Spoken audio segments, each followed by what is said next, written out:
Fakes left, now taken off. Gonna run for it, got it! And there he goes! Inside the 10 to 5! Oh, the play of the year in the NFL! We are back with episode 4 of Bud's Mafia. Pretty quiet weekend. Obviously, no football to watch, no Bills to watch, obviously. But how was your weekend, Jackson? I know we hung out on the Saturday, had a good time at a nice little pool bar down the street from us. Yes, sir. Yeah, no, the weekend was good. Spent most of it just kind of recovering. First week at the new job, and then went out with the boys and had to do some more recovering on Sunday. But got to lay back and watch some golf, which was nice, and reel about the UFC and Israel Adesanya losing, which was tough. But yeah. I didn't watch any of the UFC. I kind of even the night before, I didn't really realize it was in Abu Dhabi, and the fights basically started at noon or whatever it was. So I didn't watch any of it. I just know that Michael Page won, even though he creeps me out, and that Izzy Adesanya got knocked out, and his career is probably looking done. Man, did you see, before we get to into the NHL and everything, did you see what happened? So the Izzy fight? Yeah, so he got poked in the eye. He got poked in the eye in the second round. He looked great in the first round. I went and rewatched the fight. Looked great in the first round. And then gets poked in the eye in the second round, tries to pull Alex Pereira's move. It's just like, no, I'm fine. And then got knocked out literally 10 seconds later. You ain't dude. You ain't Pereira, buddy. And then afterwards, he literally watched the knockout 10 minutes later with his coaches and I probably should have taken some time. Yeah, I've always been iffy on him. I don't know if I've ever liked him or hated him. He's just a weird dude sometimes. But I mean, he was at one point the king of the UFC, but now it looks like he's trending downwards. I will never forget when he knocked out Pereira. Nick and I were at Shoeless Joe's with Gwen and Taylor, and it was 1 a.m, and Gwen and Taylor so wanted to go home. Izzy knocks out Pereira. Nick and I are screaming. The bar's going nuts. Taylor looks at me. She's like, "Does this mean we get to go home?" I was like, "Yes, sure does." Sure does. Well, because Pereira was dominating that entire fight, and then Izzy just caught him, and then that was it. Yeah.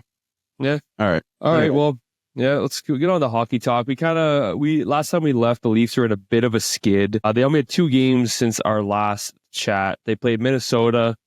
Such a boring game. They lost 3-1. That was a skid where we were scoring 1 goal a game. We just couldn't fucking score. And we need more depth. I mean, Tavares and Nyes having back against Edmonton was huge, and they beat Edmonton in one of the best games of the Leafs season so far, at least entertainment-wise, not just overall play. 4-3 win against Edmonton. But as you can see, when Tavares and Nyes are back, you can tell that our top 6 is elite. Probably one of the best in the league. But we need depth, man. guys play hurt in the playoffs. It's just what happens, but sometimes you need that third line, fourth line to pick up. And again, I think we've talked about on episode 1, that third line of Domi, Robertson, and McMahon we love, but it couldn't hurt just bring in another guy to fill in every now and then to get some needed scoring. Domi hasn't really done much recently either, so it's no, he's just he's so hot and cold. He just to be honest, he hasn't really had many good bursts in this year. He hasn't. I don't know. He hasn't had any weeks where he, had maybe 6 points in 6 games or a point streak or anything. He just passes the puck nonstop, and he just doesn't rip the puck. McMahon's a good shot. Robertson's a good shot. But, I mean, Domi in the playoffs last year, when they put Domi with Matthews and Bertuzzi, that was our best line. That line was insane. Gross. And yeah, I mean, you can pass the puck when you have Matthews on your line. You don't really need to shoot, but they're paying you, I don't know, I think it's $4 million, $3.5 million, which isn't horrible.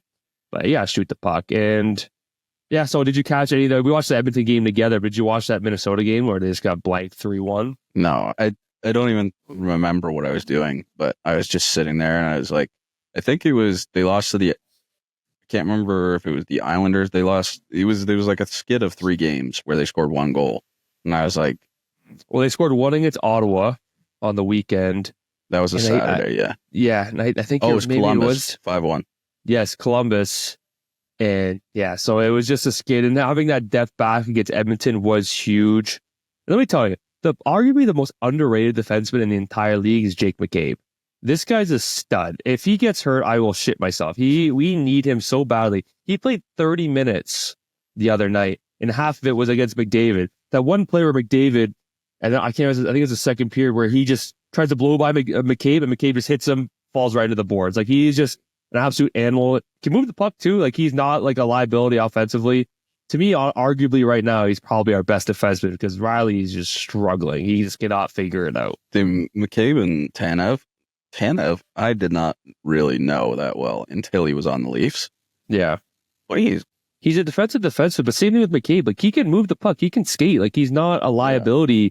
Like if you need a breakout, he can break the puck up, but also he'll eat a puck in the face. So yeah, it'll be smart. That's my favorite pairing, but yeah, we need...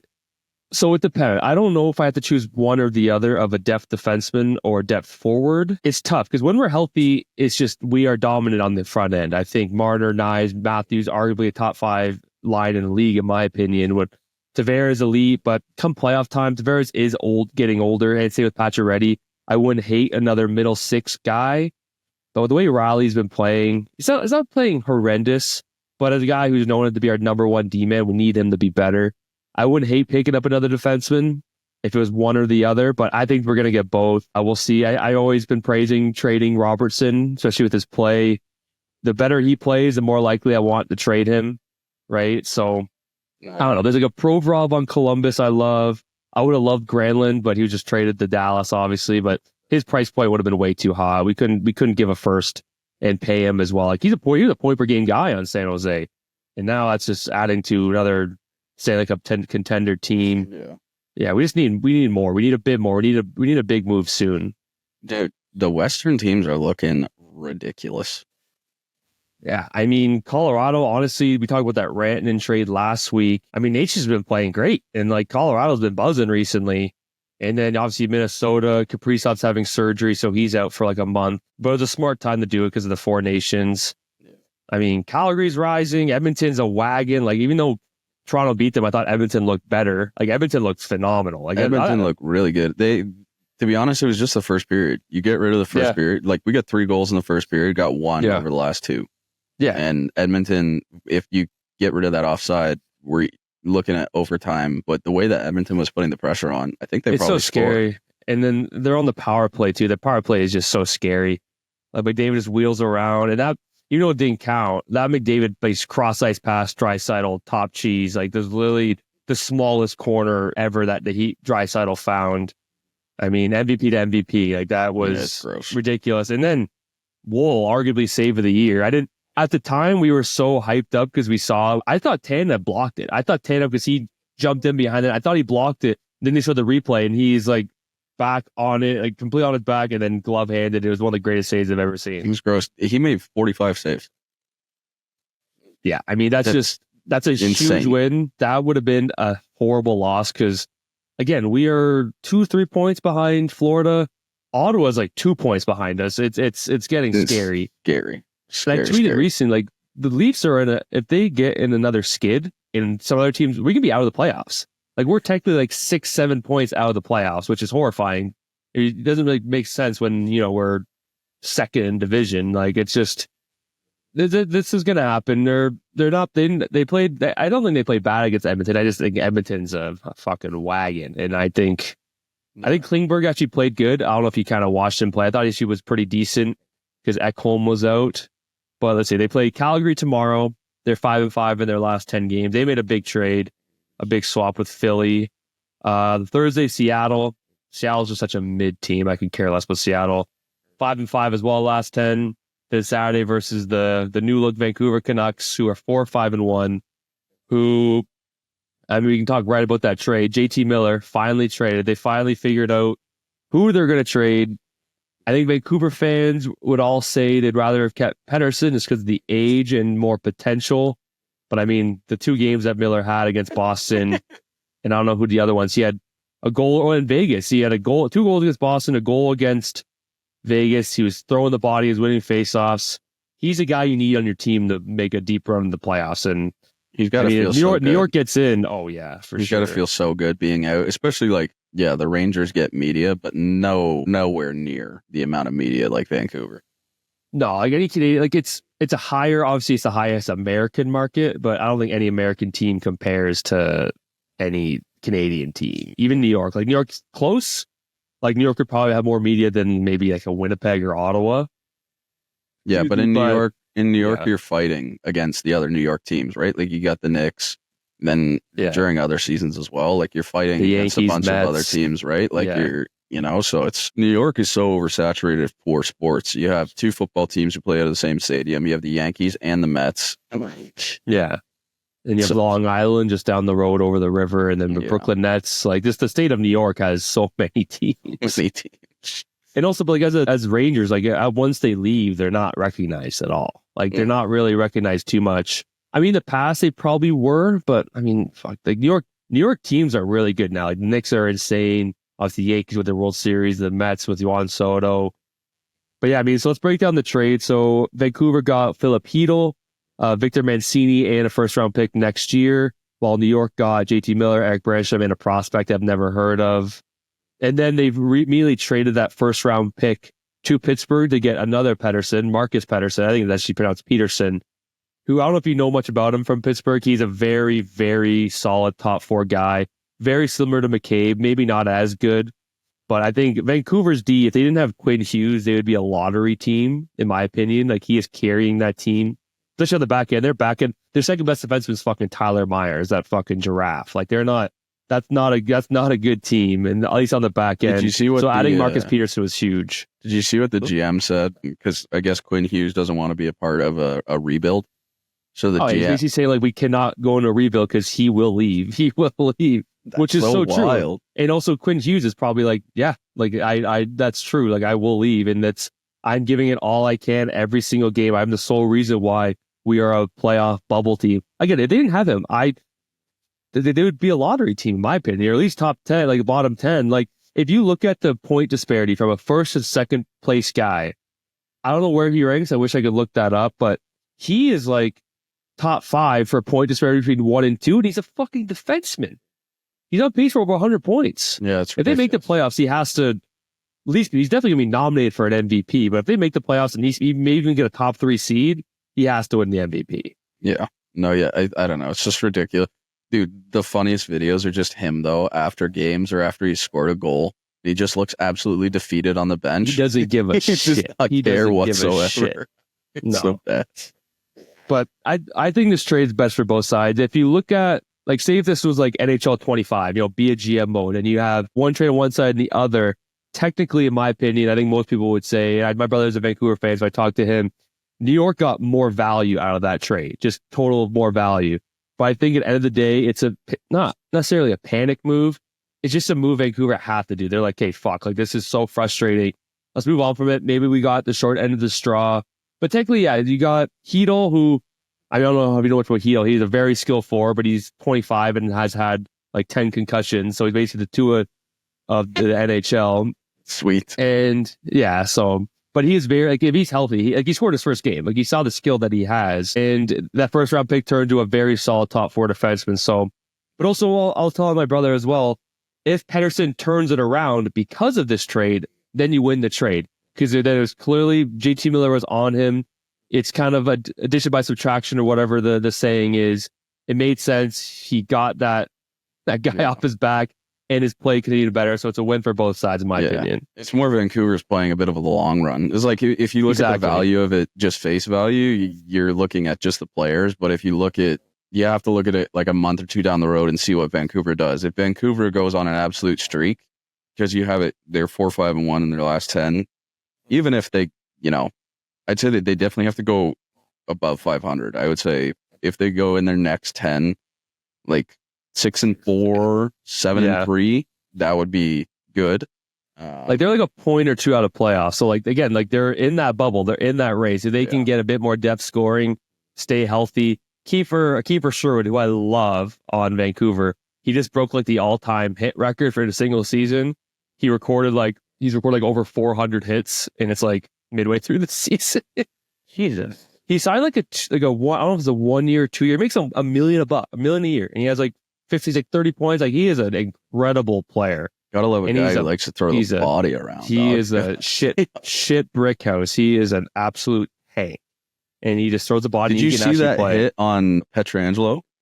Oh, Will Cooley? Oh my God. And my favorite part too is Cooley immediately turns around, throws his gloves off. And he wanted to fight. The Vegas guy was like kind of stunned by it. He's like, oh, my bad. Oh shit, we're fighting. Yeah, like it was, and that's a guy who, I don't know if the New York games I play, he stands out. He's a monster. He can score too. He's going to be a hell of a player for them. And yeah, that was just head down. I'm not going to wake lie. the fuck up. Now that the Bills are out of the playoffs, kind of nice to just chill and watch hockey, especially like watching games that you have no affiliation with. It's the best.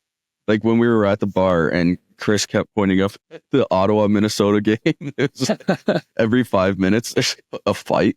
Which Ottawa beating Minnesota 5-0. Like Ottawa is on one scary. right now. It's it is horrifying. I don't like it, and especially with how physical they play.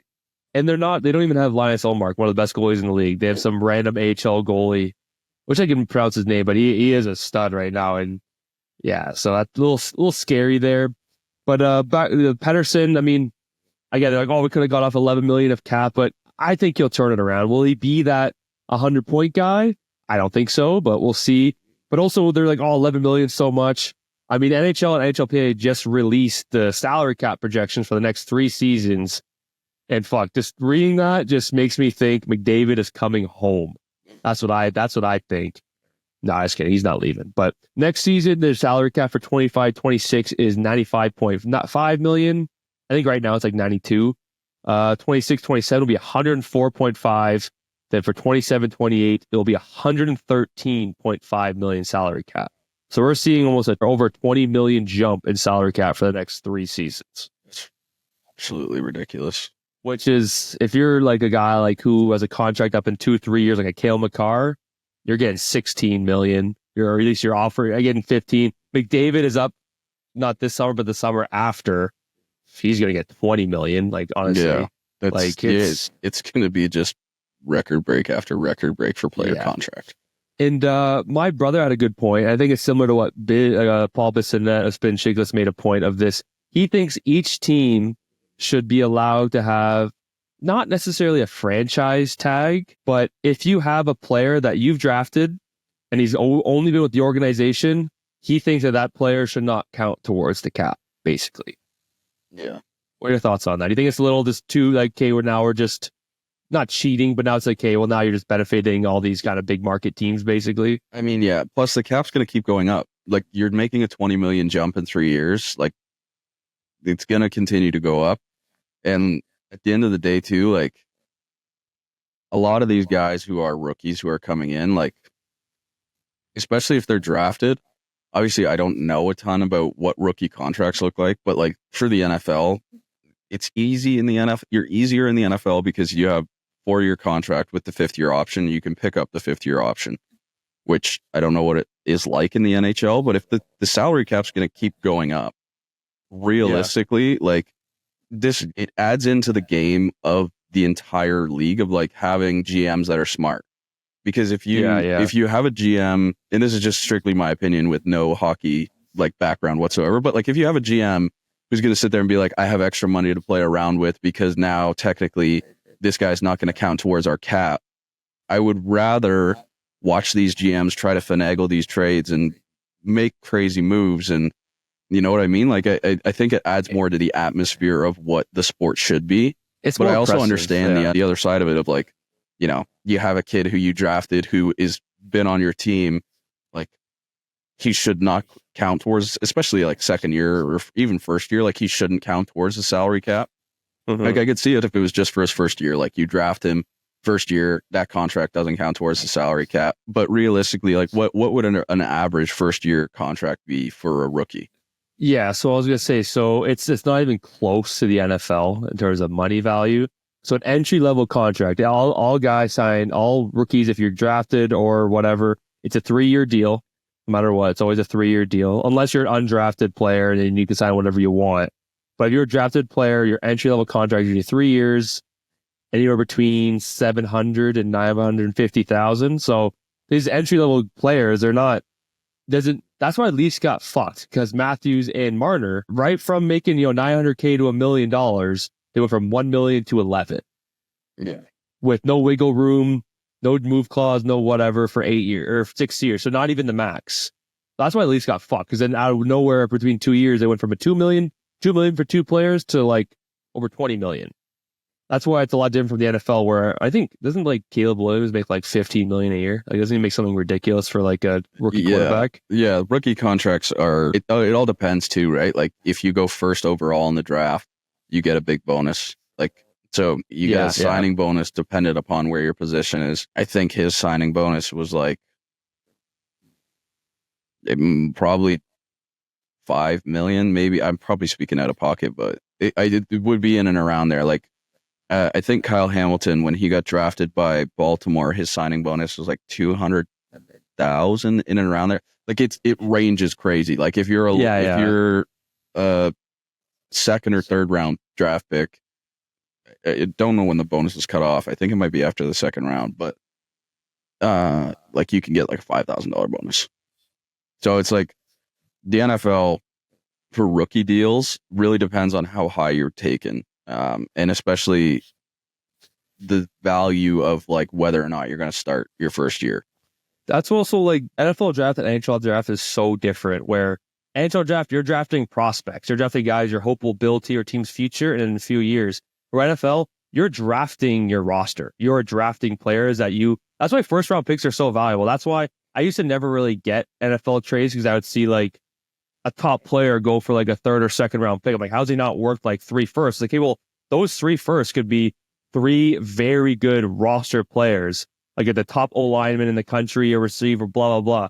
So that's why it's a lot different where, I mean, you're seeing NBA trades like Jimmy Butler might be traded for like 3 first round picks. Yeah, no. Where that would never happen in the NFL. It's ridiculous. Like the one movie that kind of blew it out of proportion of like NFL, what people think the NFL is draft day, where the guy trades away the next 3 years of his second round picks and then ends up trading the next 3 years of his first round picks. That would never happen. That would never happen. Stephon Diggs, who, yes, he's older, but got traded to the Texans. The Bills traded a 4th round pick, or they got a 4th round pick back, and they gave away a pick too, I believe. Like the picks that get attached, especially to like a older player, are usually 4th, 5th, 6th. Like you saw Keenan Allen get traded for, I think, 2, like a 3rd and a 4th, maybe. Yeah, I think so. Right? Like these players, you would have to be like, we're going to talk about it in a second, but like the Luka trade in the NFL,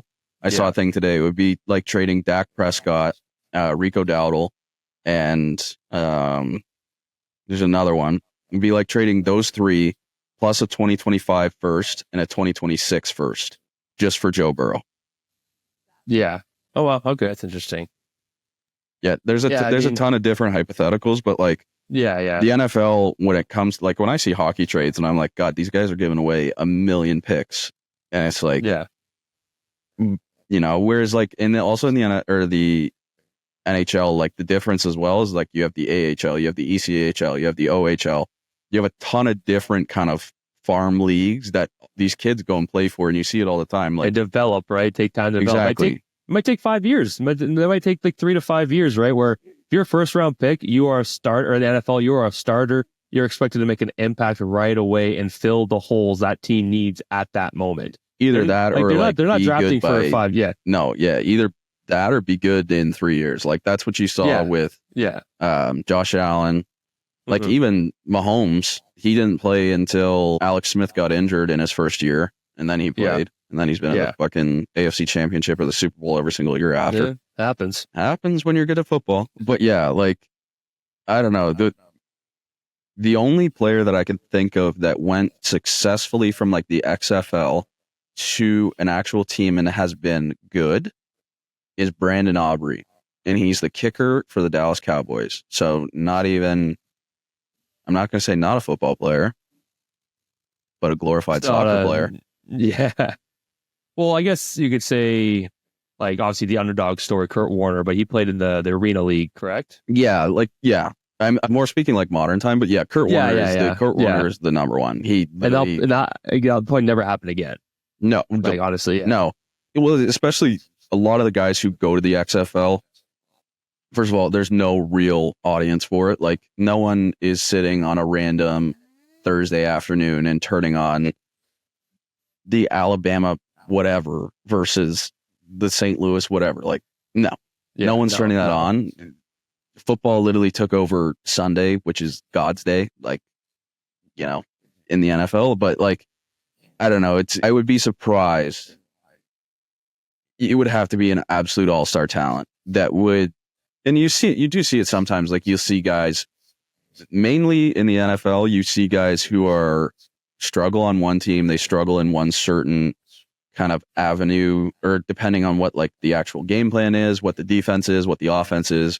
That's what you see guys struggle with. But in the NHL, usually you'll see either these prospects come up, kind of struggle a little bit early on, and then get sent back down, and then make an impact when they come up again, usually, or they'll just fizzle out.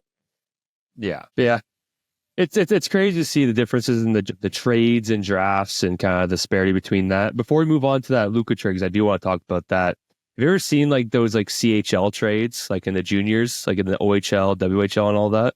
No, I didn't even know you could do that. So you can trade. You can trade these kids or whatever. But you know how the Memorial Cup. So the winner of the OHL, WHL, and QHL all go to the Mem Cup, and it's a host every year. So a lot of times what they'll do is the Mem Cup or the host, they may be a team that loses in the first or second round, right? So what they'll do is they'll just stack up their roster because they know they're going to the Mem Cup, and really the OHL championship doesn't really matter much, right?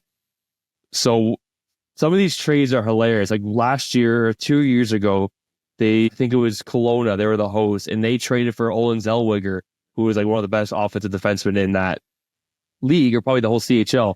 I think they traded 5 firsts, like 6 seconds, like a bunch of thirds, fourth. Like it was almost a total for one player, almost like 15 picks for the one player. Good Lord, just because they know, be a GM. Just because they knew there's the best player in the world for that age group, and they know for a fact they're going to the finals. So they're like, fuck it, let's just build their team. But yeah, so there's some happening recently. Usually it happens after the World Juniors because some kids maybe step up and be like, okay, I want this kid. But yeah, so trades are fucked nowadays, man. It hasn't been, is it the Peterborough Petes? Have they won the Memorial Cup? Or am I thinking crazy? Not in a long time, I don't think. I'm not too sure. I used to be heavily invested in the CHL, but it's like those trades like that, they kind of build one team, and then I don't really care. All right, now probably one of the biggest, what a crazy week it has been just for moves for both NHL and NBA. But Luka Dončić, we don't talk a lot of basketball. We kind of shit on basketball a lot, but we are sports fans. And I mean, we were at the bar Saturday and we had a few. We were starting to feel it, little wobbly feet. But then this trade happened. I saw my phone. I said to you guys, and it was immediate sober. It was like, what the fuck My just happened? favorite part about this trade was going on Twitter on Sunday and seeing everyone in. There's a video of kids, they're out at a party and they're outside. You see is just groups of guys huddled around each other. Oh my God. Just Did you see the screaming. DJ? Yeah. That was so funny. The DJ in Dallas are at a club and he's like, the Dallas Mavericks just traded Luka Dončić, and everyone just lost their mind. Oh my. But so the trade insane. was, so Luka to LA it was Luka, I think it's Kleber and Markieff Morris for Max Christie, a first round pick this upcoming year, and Anthony Davis. It's one of the craziest NBA trades I've ever seen. One of the biggest trades I've ever seen. And I'm seeing, obviously, days go on, we're kind of seeing more and more details of it. Apparently, Dončić in the media or the front office had a bit of a riff. They've always told him that his conditioning is not well up to par. He's gaining too much weight. There's rumors that he's 270 right now. He's just he's new to Zion, but the rumors are ridiculous. He steps off the plane. I'm like, okay, first off, he's 6'8". He's like 6'8". So 270 isn't crazy. It's big, but again, he's 6'8". Also, the way that the GM went about in the press conference, sitting there with Jason Kidd, it wasn't even like an actual press conference table. It looked like they were in a fucking classroom. Jason Kidd looks like he's in detention, and he's wearing his hat on backwards and his glasses, and he looks like he's lost his best friend. He saw a ghost. Like he's looking at like he saw a ghost. The GM, the Lakers GM, like Pelinka, baby. Good for you. Like the Dallas Mavericks GM, I can't remember his name right now. Nico Harrison. We'll talk about later in our penalty box. Yeah. But he was like, thanks to Rob Pelinka for keeping this trade secret. It's like, yeah, no fucking wonder he kept the trade secret. If you put Luka on the block and like, hey, what are you going to offer us? Everyone's going to come running. Like, are you kidding? If Jimmy Butler could get 3 first-round picks, Luka would get 5 first-round picks. Your best prospect, or not prospect, but he's arguably, you could say he's the best player in the world. Like, it's obviously Nikola Jokic, there's Giannis. I mean, LeBron's not really there anymore, but he's still probably top 5, top 10. So here's what I'll say about this trade. I will say Dallas's roster technically is more complete now. If you're talking about depth and what they needed, they have Kyrie, still an all-star point guard. Klay Thompson, yeah, I don't know if he's an all-star anymore, but he's still a very good shooting guard. You got PJ Washington, you got bigs, and now you have the best defensive big in the league, or at least one of them, Anthony Davis. Yeah. But you trade your best player in the world. At 22, he took you to the Western Conference Finals. He's just turned 25, or he's 25, whatever. He's our age, basically. And he took your team to the finals last year. Like, you're talking about, I would just see this trade for us to win now mode. You're in win now mode last year. You can't be again this year. Yeah, I don't know. It just is ridiculous. Like, even LeBron, dude, LeBron's 40. He dropped 33 the other night. I don't care how many games he's playing. I don't care whatever he's doing. Dude, if he came in and played every 10 games, or played a game every 10 games and dropped 30, then people are like, it's still LeBron James. Like, and now you have Luka there. And like we were talking about at the bar, their roster, is not as complete as Dallas. But this trade, like we were just talking about GMs, it makes a general manager of a team look like a fucking idiot to their fans. Basically like Rob Pelinka, the GM of LA, basically just signed a 10-year extension just because of that move. Yeah, 100%. And like the only thing that sucks is now for the Lakers is Luka is technically eligible for like the super max deal or whatever. Yes. Which could not give less of a fuck about figuring out what a super max deal in basketball is. But so he lost over $100 million because he moved teams. Yeah. So if he was to stay with Dallas, I don't know how these rules work, but there's different check boxes. If you're a team for how long you've been, how many awards you've won, you're eligible, and it keeps going up each year. So if he would stay in Dallas, he was eligible for like a 5-year, $320 million contract. Because now he's on a new team and all that kind of resets, he's now eligible for, he's still over like $200 million, which is great for the Lakers. You're saving a lot of money. And Davis just signed like a 4 or 5 year extension. Yeah. So, it's funny, like a few days before this trade, Anthony Davis said, he's like, we're right there. Because we didn't know. I thought LA was playing like shit this year. They're like 5th. They're in the West. They're 28 and 19 or something. Yeah, they started off like 13-0 or something like that. Yeah. So, and now you don't really have a big, like I think it's Jackson Hayes is their center, who I don't really know too much about. But fuck, you can find one. You're the Lakers. You can make a trade. You can get one. I'm intrigued to see it. I've seen a lot of stuff on Twitter. A lot of these ESPN analysis, they're kind of siding on Dallas here. Because in the finals, Luka was not great. He definitely was tired. His conditioning was pretty bad, and they've told him multiple times they need to get it better. But dude, you're trading a injury-prone Anthony Davis. I know it's kind of hypocritical because Dončić hasn't played since December, but this guy's he's 25. He could be LeBron and play there for another 15 years, where Davis could play another 5. Yeah, no, I don't know. It was hilarious too. Like the next day, you have people going online, and it's just like, it's just insane that, like, I can't remember who it was. I think it was Josh Hart. He plays for the Knicks. He was like, so who are the untouchables? Like, there used to be, like, there are still, like, in every single league, there's untouchables. You can go around league to league. You can say McDavid for Edmonton. You can say Josh Allen for Buffalo, Patrick Mahomes for Kansas City. Get down into the nitty gritty of it. Aaron Judge for the Yankees. Mind you, that, like, I wouldn't be surprised. Baseball, there's more moves and stuff like that. Yeah. But you have these big names, and it's like, I just don't know enough about basketball to really kind of fully grasp this entire thing.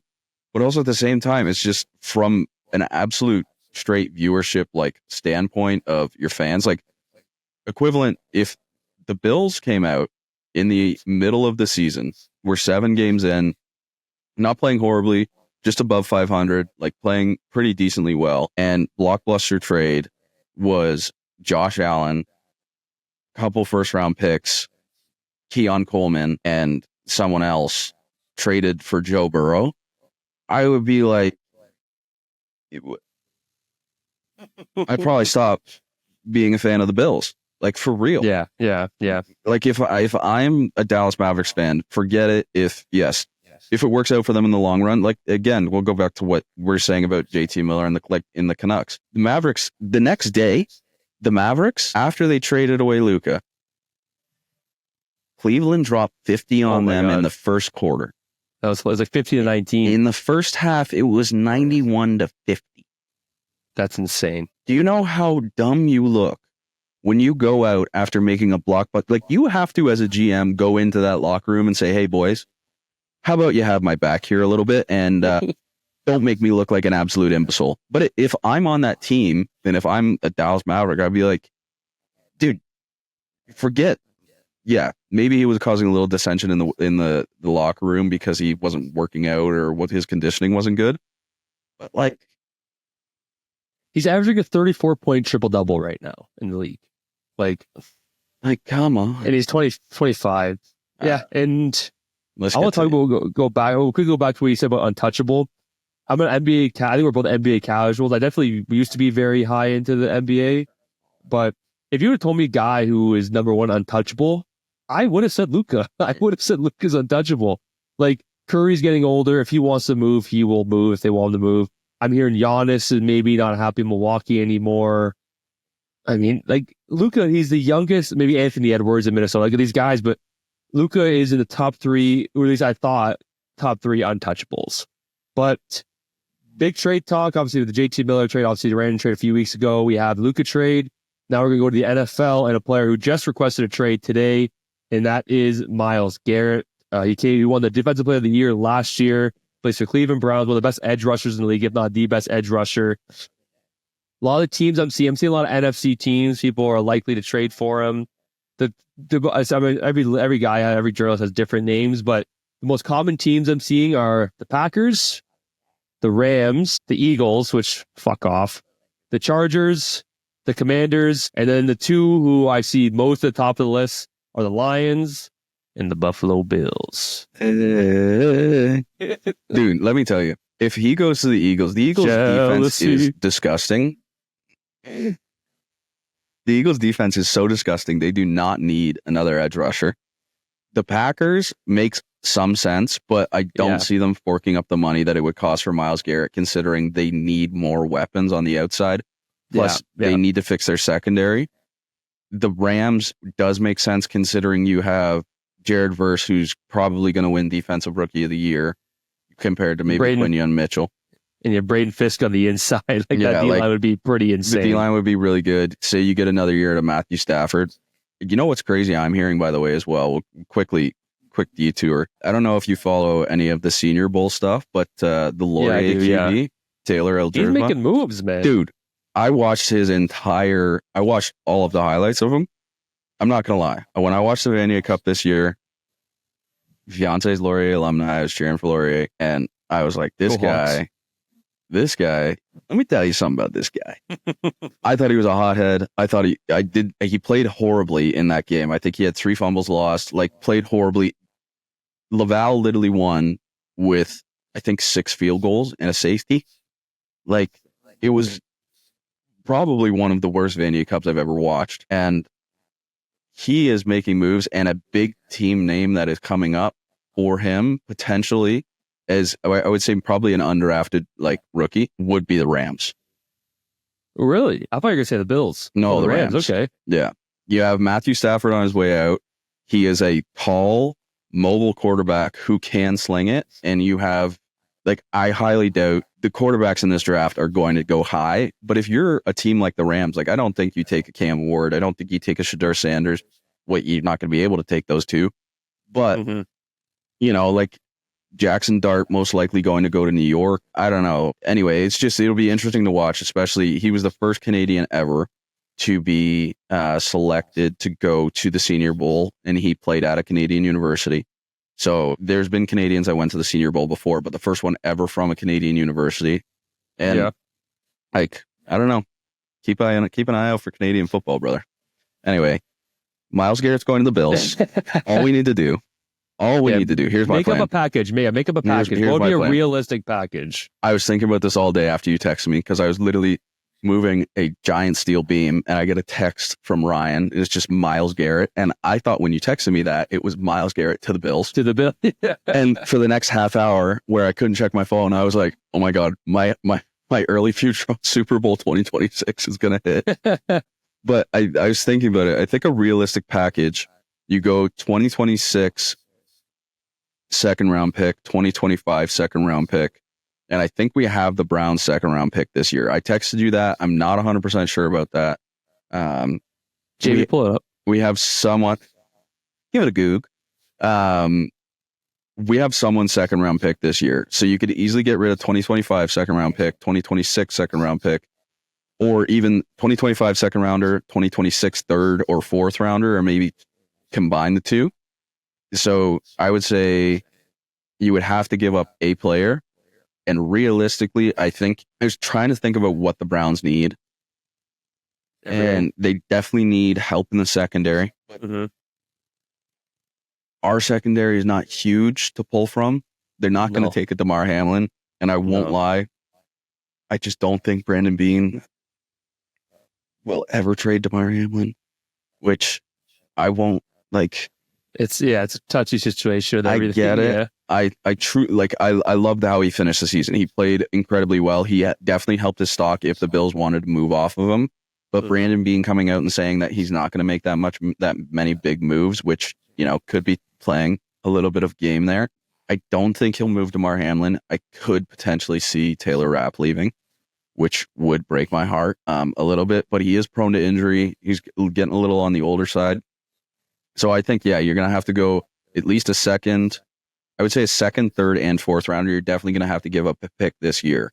They cannot give away their first round pick. I don't care if it's 30th. If they give away their first round pick, I will lose my mind. But yeah, so my potential package, I'm going to go 2025 second rounder, 2026 third rounder.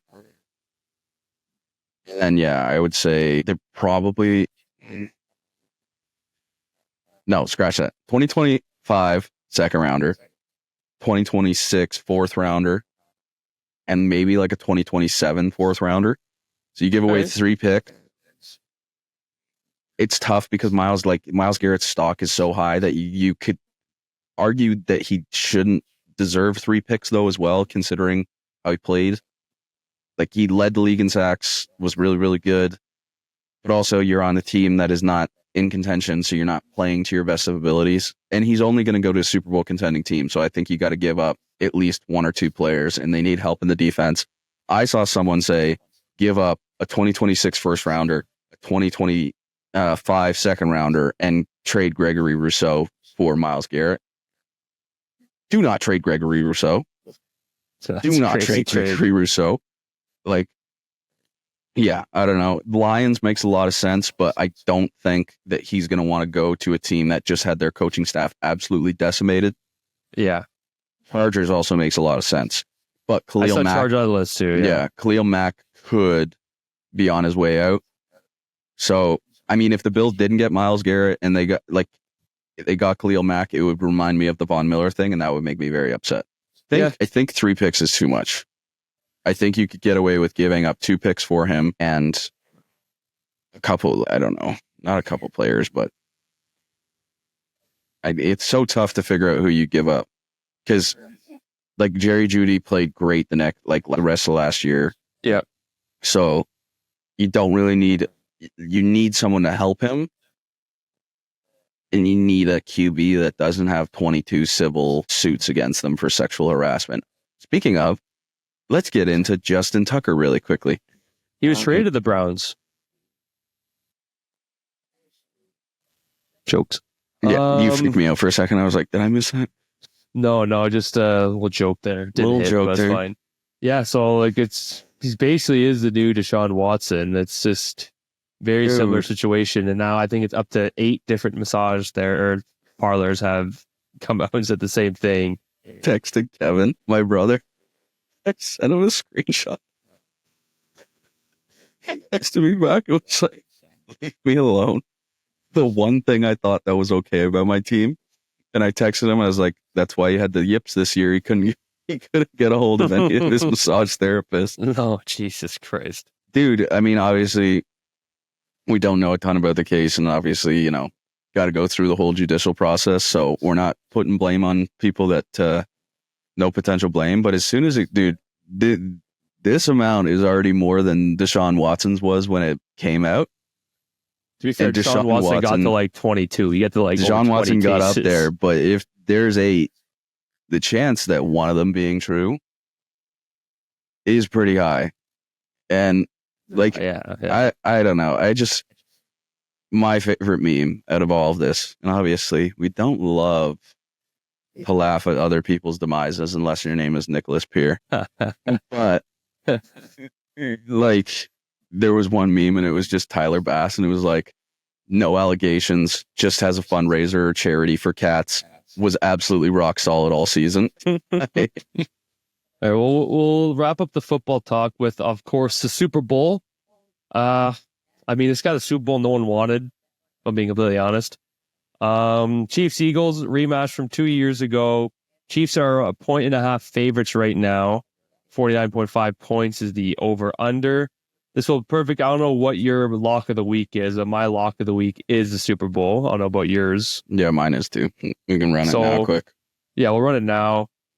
So I think ours is going to be similar. I think mine's similar to one that you showed me at the bar, if that's what your lock of the week is. But same thing as you. Patrick Mahomes to score a touchdown.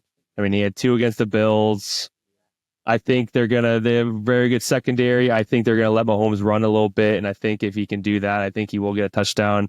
I have an easy one to Saquon anytime. He's going to have the best game of his career. I mean, again, we've said all we need. We've been stroking it off a little too much. We know how good Saquon Barkley is. And you know what? My final one, big time players make big time plays. I got Travis Kelce scoring a touchdown. I mean, arguably one of the best tight ends of all time. Yeah, he only had 2 catches against the Bills, not a lot of targets, but he's one of the best tight ends in the league and of all time. So he also had an $11,000 fine that the ref didn't call a flag for, but he gets fined for afterwards for getting in Damar Hamlin's face after fucking Patrick Mahomes scored another touchdown. Little rat fuck. Sorry. Okay, so I got Mahomes, Kelce, Saquon, anytime, plus 1,400. That is.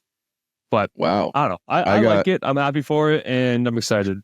I changed mine a bit because I was thinking about it, and Jalen Carter's an absolute force on the inside, and Zach Bond is played probably some of the best as a linebacker, watching someone play linebacker and being able to see them just absolutely excel and read the field.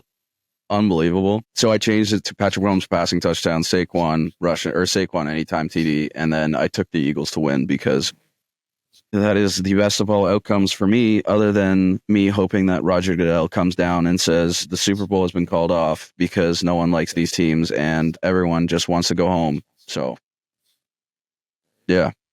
Fuck this Super Bowl. That's Jax's take. Fuck yeah, the Super like Bowl. I said, it's the Super Bowl no one wanted. I don't like the Eagles. I love Saquon. I think that's the only reason I'm slightly voting or cheering on the Eagles. That's the absolutely only reason. Only I'm reason. The Eagles. I absolutely hate Nick Sirianni. I've seen so many videos of Eagles fans, and they're just scumbags. See, there's a guy, the C-bomb with the Packers game. So many fans just going up to Commanders fans last week and just grabbing their hats. You can taunt, you can say, go home, all that. But when you physically want to fight someone because you beat them, you beat them. Fuck off. It's just you went to the Super Bowl. Your team won by 30. These fans are not causing any trouble. Just let them walk away. Again, a little chirp every now and then. That's fine. That's all fun and games. But this hat stealing, pushing, basically assaulting. Yeah, fuck off. I would rather watch Tom Brady and the Patriots beat the Bills in the AFC Championship game than watch this Super Bowl. I'd rather watch Tom Brady. I'd rather be a Patriots fan than watch this Super Bowl. I'd rather watch a lot of things. Still, no one wants to know what you want to watch. No, I don't even know. All right, not much to say about this game. I mean, I want the Eagles to win. I think the Chiefs are going to win. I just think you can't really beat them. I think they're that good. 2 weeks off for Mahomes' ankle, all that stuff. Yeah, whatever. I know. What do you? The more we talk about it, the more I am like to lose my. I know. What would be your final score? Yeah, I said prediction? 27-24 Eagles, but I don't know. The defenses are both so good. I think that's a pretty good prediction. I think going into halftime, it's going to be really tight, and I really think it depends on who has the ball last. The problem is if they stuff Saquon, like if Saquon gets under 100 yards, they lose. Yeah, because Jalen Hurts looked a lot better against the Commanders, but he did. Saquon busts out a 68-yard rushing touchdown to start the game. So he had a hat trick that. So yeah, in my opinion, he should win MVP. He should win MVP. The Eagles are absolutely nothing without them. They have a crybaby for a coach who likes to scream at fans, yell at fans. Like even last year, he was like, "Oh, how's that, Chiefs fans?" After beating the Chiefs in the regular season, and then lose wild card to the Bucks. Yeah, in Jason Kelsey's last season, that's an absolute travesty. You're crying. I think they get blown out, or did they have like a big lead? Did they upcome? No, they got blown out. Yeah, they got blown out. Yeah, I think they scored one touchdown. Yeah. All right. Well, moving on. This Eagles Chiefs. Let's see. I think the over is going to be tough. I think at 27-24, that's just right over the over, which is 49.5. Yeah, I like the over, but it's going to be close. It's last Super Bowl that they played was 38-35 after that questionable pass interference or holding, whatever it was on Juju, but we'll see. So another guy I can't stand. Juju? Yeah, no one likes I haven't been able to stand him since he was doing TikTok dances on the fucking logos.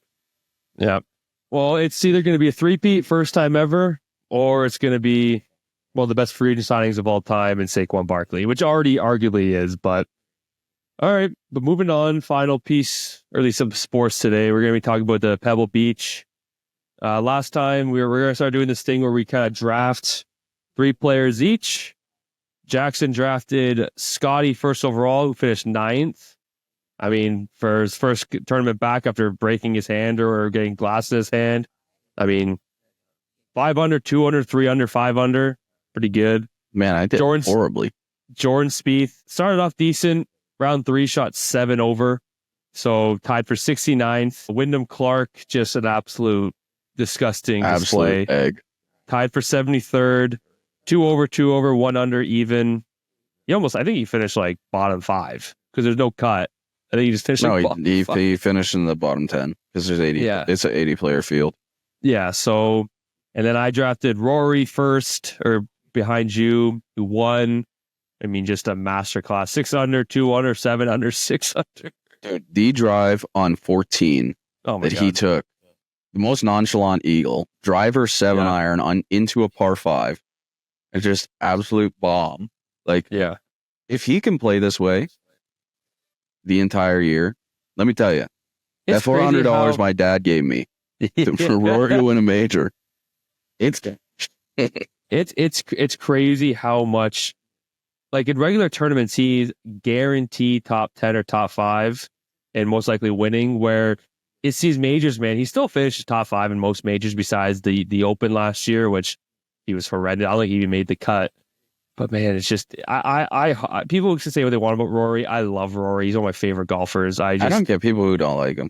He does great for the game. He defended PGA against Liv, and he nukes the ball. Like what else? Like what do you want? Yeah. Like he's awesome. He was the face of the PGA for that, and the PGA kind of sewered him. Yeah, for that. Like I don't know. To be honest, if you'd have to be a pretty big. I mean, my dad hates Patrick Reed. And I won't lie, I don't love Patrick Reed. No one likes Patrick Reed. Cheater. But, like, you have to be a pretty big hater to absolutely hate a golfer. Yeah, I don't really hate anyone. It's golf. I'm not going to lie, those slow players, like we were talking about last week. Patrick Cantley? Yeah. I like to call him Patrick Cantley. Brian Harmon, oh my God. You see that one? He had a short side chip. I don't know what hole it was. He went up to the back of the green, looked, went to the middle green, looked. Did some practice swings, went back to the back of the green. It was like a 20-yard chip shot that you hit that he hits thousands of times a day, and it took like 10 minutes. So I had Rory finish first, Morikawa, solid 17th, and Fitzpatrick was my last pick, who finished 48. So I don't know. That's pretty good for Matty Fitz, though. I'm not gonna lie. No, I top 50. I was happy. He with is him. always a dark horse in majors. For some reason, he just lathers up the sunscreen, always just white as a ghost, goes out there and just slaps the ball around. Yeah. I don't know. I'm so happy that the PGA is back. Well, now next tournament, another big one, everyone's favorite kind of frat party, basically, is TPC Scottsdale, Phoenix Open.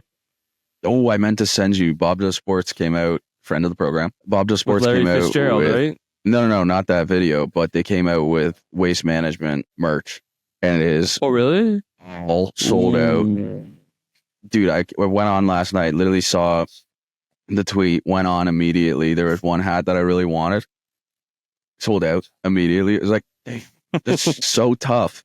It's like, it was so nice when, obviously, Bob Does Sports to the moon, but it was so Yes, nice sir. when it was like 100,000 people watching each video, because you could go on and get any breezy stuff or have a day stuff you wanted. All right, so do you want to do, so I'm 1-0. I am 1-0 against you. Do you want to do a little same thing, little draft here for the Phoenix Open? Also, we I made a don't see stipulation. I don't see McElroy in No, the list here. I don't think he's played this in so long. The typical names you usually see are like Ricky will always play here. I see Scotty, who I can tell you who my first pick's going to be. All right, yeah, you go first since you won.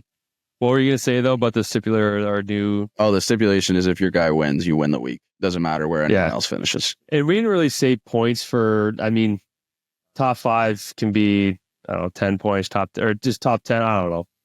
We can figure that out when. What do you want to say? Top 10 is. We'll say top 10 points? 3. Or yeah. I was gonna do it based off like a 3-2-1 scale, but yeah, let's say top. No, we'll do. I like that. We'll do 3-2-1. Make it easier. Yeah, so we'll do top 10 is 3 points. Top 15 is 2, and then top 20 is 1. Should we do if you missed the cut -1? Yes, I like that. Yeah, I think that you gotta do that. If you pick a guy who fucking missed the cut, that's crazy. All right. So first pick, easy. One of the best golfers, if not the best golfer in the world. Give me Scotty Scheffler. I gotta make sure I know who's in this. I want to make sure I'm picking. I do want to say shout out Nick Taylor. He's like 5th in FedEx Cup standings right now. Gross. Taylor Pendrith played well. I think Corey Connors played pretty good too. I think didn't he? He played okay. I think. No. Maybe I was thinking. I don't know. Corey Connors is my he's always my go-to if I'm betting on a Canadian. But I just I struggle sometimes to have a ton of faith in him. God, I can't pull up the field. I just looked up Phoenix Open 2025 field. All right, some of us are dumb. It's the first thing that came up. Some of us struggle. That's right, bro. If Ricky's in it, I'll take Ricky first. Ricky is in it. Okay, Ricky. All right, let's see here. I'm gonna take Hideki. That's a good pick. Might sweep this one. I'm gonna take Kurt Kitayama. Couldn't even tell you who that is. Oh, okay. No, I've heard Kitayama. No, I've heard that name. I'm between two guys right now, but I'm gonna go with one of my favorite golfers. I love him so much, and he's so funny. I'm going Max Homa. Part of the program. Give me JT. I like that. I was between Max Homa or Max Homa. I was looking at Hogard, and I was looking at Sung Jae, but I wanted Max Homa. I love Max Homa. Rasmus Højgaard? Nikolai Hogard. He's on the Ryder Cup team. There's 2 Højgaards. Is there? There's Rasmus Højgaard and Nikolai Højgaard. Nikolai's the one who was at. Yes, yeah. All right, yeah. So you got Scotty, Højgaard, and who else? What was the other one? Hideki. Hideki. Well, no, I have Homa. I said I took Homa. Homa, Hideki, Scotty. And I have Ricky. Yep. Kitayama. Kurt Kitayama and Justin Thomas. I like it. Probably should have taken Tom Kim over Kurt Kitayama. You can switch if you want. Nope. I'm sticking to my guns. I got a feeling. It's a horrible feeling. All right. That wraps up golf, and now it's our favorite time of the week. We're gonna end off with our 2 segments here: the penalty box and bet the farm. I'm gonna go first for the penalty box. We kind of said it earlier, and it's fucking Nico Harrison, Dallas GM. I don't care how many things I see online. I don't care how many people saying, "Oh, Dallas won this trade." You're an idiot if you think Dallas won this trade. I don't care how he looked in the finals. He got to the finals. He was 22, brought your team to the conference finals with a shit team. He took your team to the finals, and they just got outclassed by an insane Boston Celtics team. He's averaging a 34-point triple-double. He's hurt. Again, he's the face of your franchise, and you can't just, I can't understand how, there's no way he was being difficult in saying, I'm going to keep eating. I'm not going to run. No way he was being that difficult and not listening to you about being more conditioned. It doesn't make any sense. And the fact that you're saying, we're a better team now, all this, fuck off. No, you see, and the fact that you don't consult your coach, who's a Hall of Fame coach, or he's a Hall of Fame player, and he's become a great coach, and the fact that you don't even call it, you call the Lakers. That's the first team you called. Every team's least favorite team, the Lakers. You call them, you offer them Luka Dončić, and we want a 32-year-old injured Anthony Davis. Fuck off. You don't know what the fuck you're doing. Telly box. All right. I got some breaking news. You ready for it? Whoa. I am ready. The Los Angeles Rams are seeking a trade for Cooper Kupp. I literally He was just saw informed this by now. the team. Yeah. Oh my god. When I first saw it, I thought he was. I would love that. I thought he was traded. I thought he was, but okay. So now, but it's Brandon official now. Bean, go get me Myles Garrett. Go get me Cooper Kupp. Get rid of DeMar Hamlin.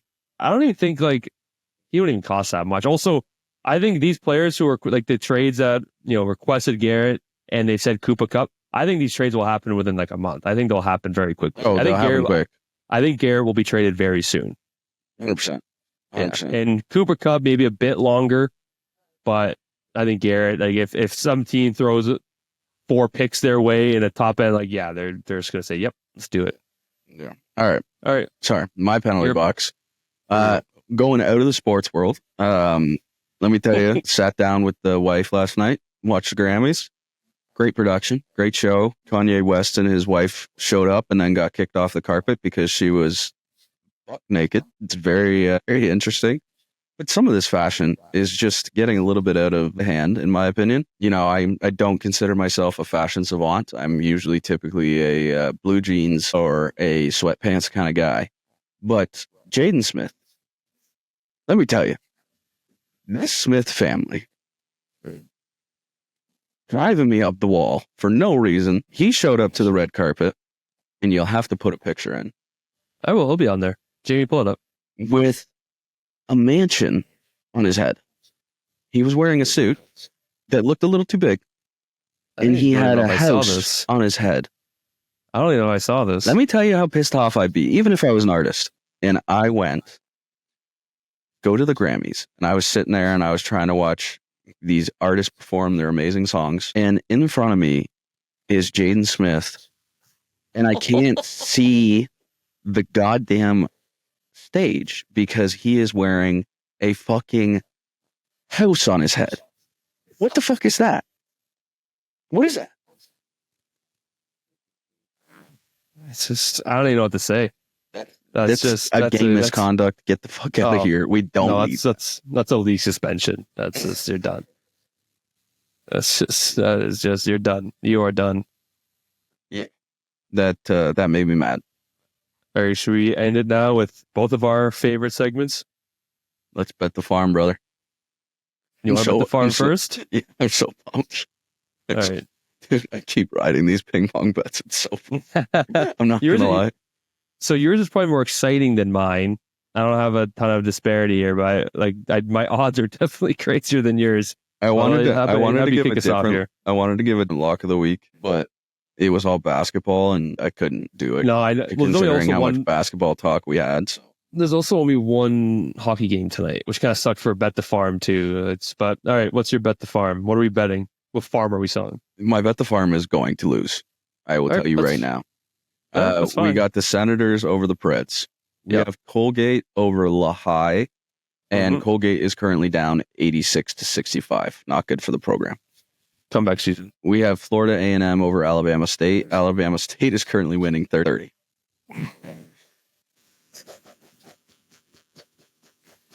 Let's keep it going. Let's ride. We have Bethune-Cookman over Alabama A&M. They're tied at 41-41 at halftime. Okay. Oh, dude, my bet the farm's going to lose. Sending it over to ping pong. Adam Kaspersky He's my already favorite. won. Oh, it's Three light work. one, 3-1 sets. 3-1 in sets. What we like to see. And who else do we got for ping pong? Bartolomew Wisniewski. Ooh, I like him. Over Darius Warbel. That's at 7:55 p.m. Make sure you tune in, folks. That's huge. We have the Atlanta Hawks over the Detroit Pistons, who are currently up 46-44 in the second. We have the Charlotte Hornets over the Washington Wizards, who are currently losing 4.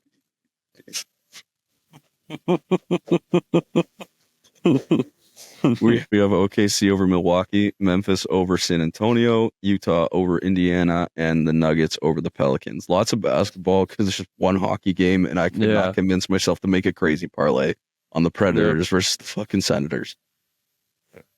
What are the odds on that? What are you betting and what's the payout? So the odds are plus 72,000. 72,713 to be exact. I threw $5 on it like an absolute idiot. I meant to do 50 cents. I realized You're a moron. Absolute moron. CTE's kicking in. Yeah, it But happens. it's $5 to pay at $3,000, 3,600. But I gotta show you my way of betting the farm. Yeah, we gotta. That's we gotta just talk. crazy. All right, so let's see. This is 14 legger, not too crazy. Pretty light work. I'm pretty confident about this one. I might just cash out now. So I got the Pistons over the Hawks. Pistons are down 46-44. I got the Hornets over the Wizards. They're down 37-43. I got the Knicks over the Rockets. We're winning 10-9. I got the Thunder over the Bucks. Game just started. I got the Spurs over the Grizzlies. Game just started. You got the Timberwolves against the Sacramento Kings. Game just started. I got the Denver Nuggets, who are minus 550 against the Pelicans. I got the Warriors against the Magic. I got the Suns against the Portland Trailblazers. I have UAB basketball over North Texas. I have Grambling State, not Gambling State. I'd move there. Grambling State beating Alcorn State. Jesus. I have Weber State beating Northern Arizona. And I got Northern Colorado beating Idaho State. And finally, a little same game parlay to add on to that for the Ottawa-Nashville game. Ottawa money line. I'm surprised they were like plus 200 for this game. They're on a hot streak. I'm surprised about that. Money line Ottawa. Brady Tkachuk anytime. Brady Tkachuk 2 points. And Brady Tkachuk 5 shots on goal. That brings it to plus 323,000 odds. They're just giving those away for free. It's so light. 20 cents to win over $700. I think we need to get together and find a common middle ground. Because yes, we need to bet the farm, but we also need to make sure we hit one of the bet farms. You're saying that's not.